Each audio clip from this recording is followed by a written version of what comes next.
G'day ladies and gents, and welcome back to War Thunder. Today, we're going to have a look at one of my favourite premium planes in the whole game, and perhaps one of my favourite planes in general, the g55s. Now, this plane is essentially an Italian Spitfire. It combines good climb with good turn rate and decent low-speed handling. The G55 perhaps is the most comfortable plane for me to fly in the entire game. I've got somewhere around 400 kills for about 50 deaths, and I have an ace crew. If you ever see me in the G55S, either I'm having a bad day, I'm low on Silver Lions, or I just need to club someone. The G55S has been my primary Silver Lion grinder since it was given to me in patch 1.69. I received this as a machine from Gaijin to grind out the Italian planes when they came out, and I managed to grind out the entire tree in 2 days. I remember that patch actually. A little bit of a story time. For uni, basically every now and then I have to go away for 6 weeks to like a rural hospital or something like that, and do some clinical work there.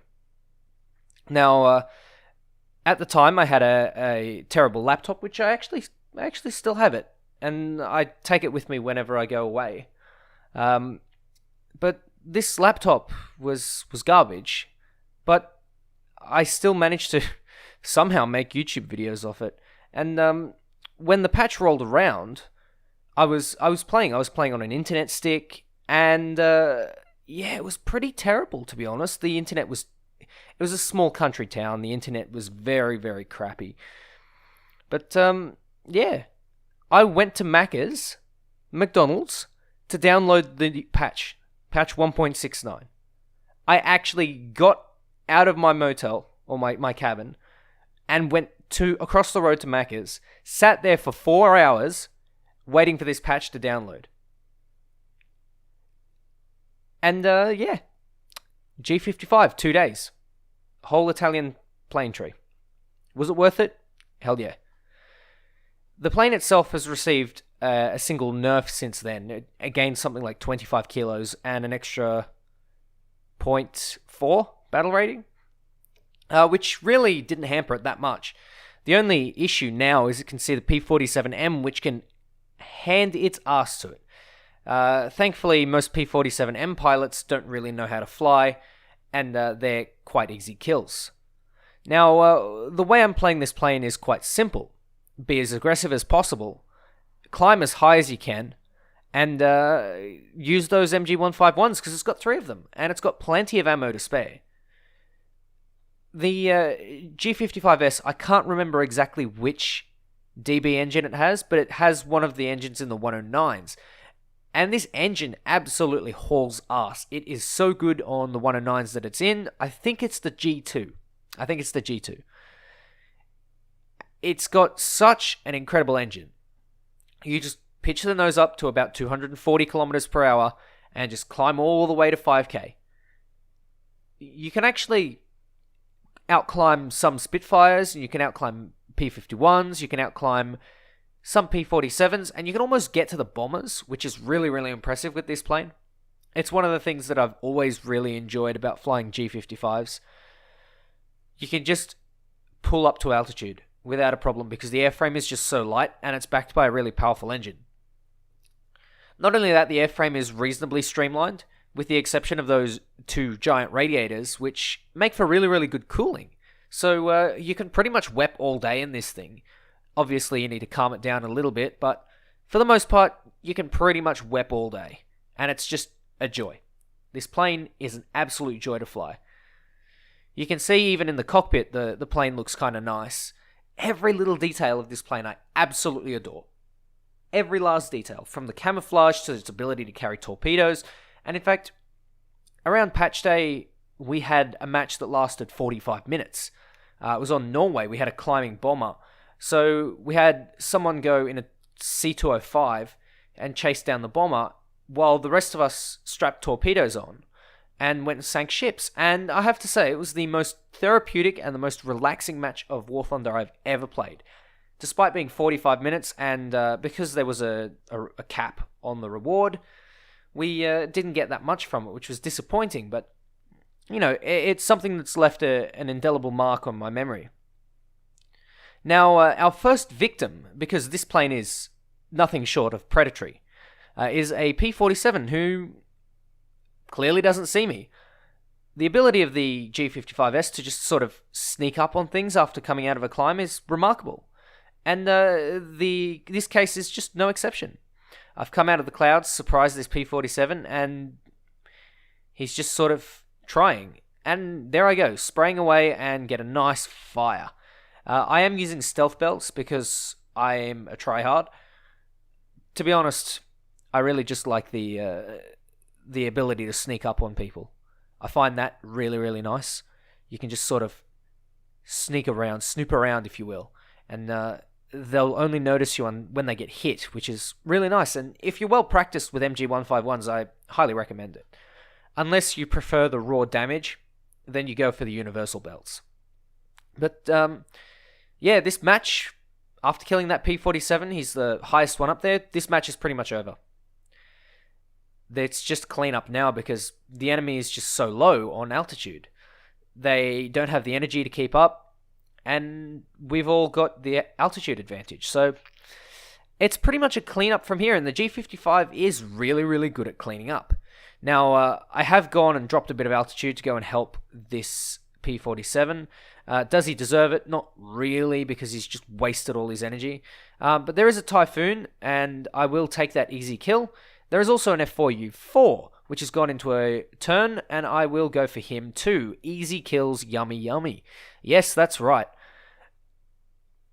They were the two easiest kills because the P-47 sort of baited. And now I go head on with a Spitfire, and he goes into a turn and then turns the other way, which is a really, really big mistake. He's just bled a whole heap of energy and tried to keep up with me, who's granted come out of a turn, but the energy retention on the G55S is actually surprisingly good. It's a bit better than on the Spitfire, so if you're looking to counter the G55S, I would personally recommend taking your dogfights to low speed in a Spitfire, for example, where the Spitfire is a lot better at turning. The G55S has really, really good low-speed handling, but at the same time, it doesn't turn quite as well as the Spitfire at low altitudes, and definitely at lower speeds as well. If you take something like a Spitfire Mark 9, you can it's pretty much neck and neck. Pretty much neck and neck with the Spitfire Mark 9 and the G55S. And I find that I have some really, really rewarding dogfights. In fact, my mind goes back to about a year ago, again, when I was flying this thing to grind out the Italians. And I had a Spitfire come in behind me, and I got an absolutely perfect reversal. Sadly, I didn't have this rig, so I couldn't record it. But it's a real shame that I lost that moment. But you can get some really, really nice kills in this thing, and one of the things that I've shown you in, for example, my kill montages is some absolutely insane kills with my G55S. Perhaps the most ridiculous kills in the whole montage. But the G55S has that ability to sort of pull. It doesn't have the roll rate of the Spitfire, but with the G55 you can basically compensate for that with the rudder. For me, this plane is the ideal plane. If you were to point to an ideal tank, you would point to the Object 906. It has the penetration, the speed, the mobility, the ability to soak up damage, I guess, scouting abilities, artillery, stuff like that. Things that make a tank good. Good fire rate, good APHE. Now, what makes a good plane? I would say good climb rate, good guns, good turn rate, decent pull. Meaning, if you want to, say, lock onto a target, you're able to do that really rapidly.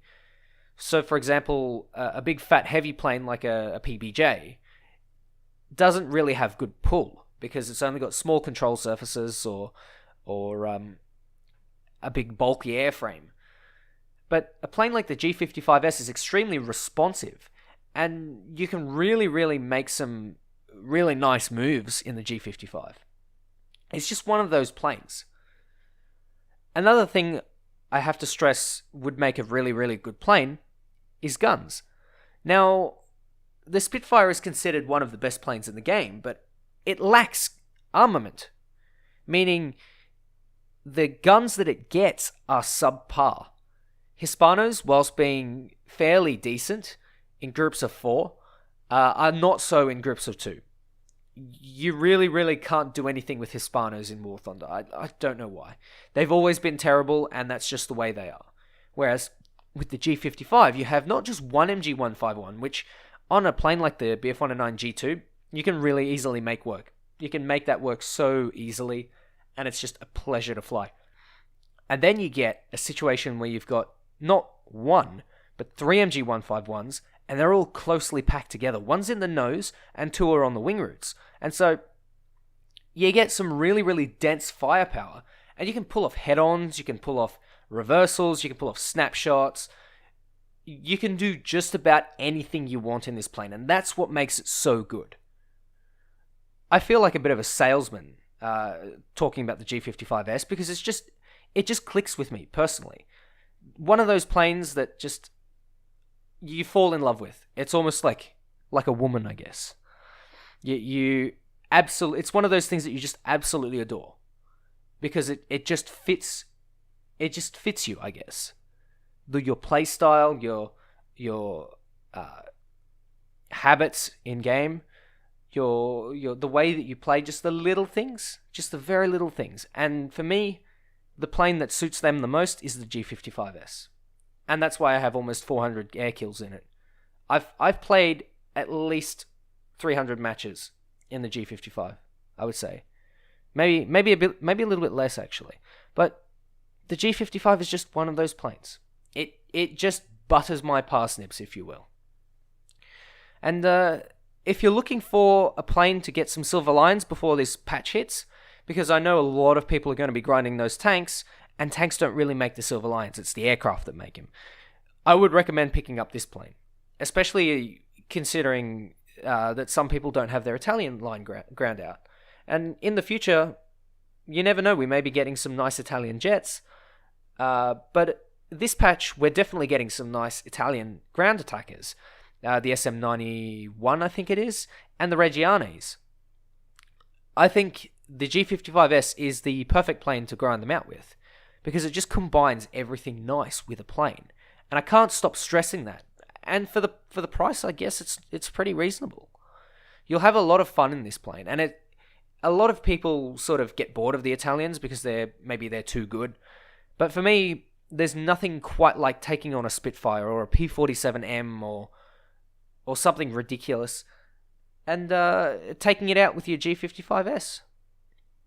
I can't get enough of it. It's personally, it's got a really special place in my heart, and I think for good reason. If you're looking for a silver lion grinder or anything just to farm kills, have fun, grind out your Italians, this is a really, really good plane, and it gets a torpedo. So if you have a space climbing bomber like this MB162, and you're on Norway or a map that has torpedoable ships that you can torpedo, which are basically all the ships in War Thunder, but that's beside the point. You can have fun dropping torpedoes on ships, which is highly therapeutic. I love it. I really can't find many weaknesses about this plane. Apart from it being, if you get wing damage on the inner wing, it tends to not really like it. But again, it could be worse. There are other planes that do that a lot worse. And the G55 is reasonably rugged, to be honest. It's a good plane. And I highly recommend buying it if you don't have it already. And if you don't want to give Gaijin another cent, grind out the G55 Series 1, which is pretty much the same thing. It just has a couple more cannons and doesn't get the torpedoes. So there are plenty of options out there for you. to have such a wonderful plane, and I just cannot stop speaking highly enough about this plane. It's so fun, and I would really, really recommend that everyone uses it. Anyway, ladies and gents, thank you for watching. Take care, and I'll catch you next time. Pasta boys for the win.